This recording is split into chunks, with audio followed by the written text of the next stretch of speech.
Eto, bigay to ni Fiang sa akin nung time na, anong tawag dyan? Yung time na nagkuan kami, parang naghubad dyan ng singsing niya, tapos sabi ko pa, pahiram nga ako. Kasi gusto ko lang na madagdagan na tong singsing ba para aesthetic naman, alam niyo naman.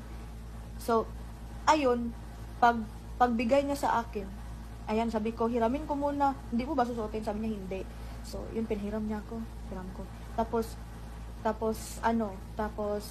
nung isauli ko na sana, sinabi niya na, tapos tinanong ko pa siya, sabi ko, sino nagbigay nito? Kasi gusto ko, baka, mahalaga pala to sa kanya, tapos, tapos, kinuha ko, or, piniram ko, tapos hindi na nabalik ka agad. Yun na. Binigay to ni Fiang sa akin. I mean, doon muna tayo sa na, hiniram ko to.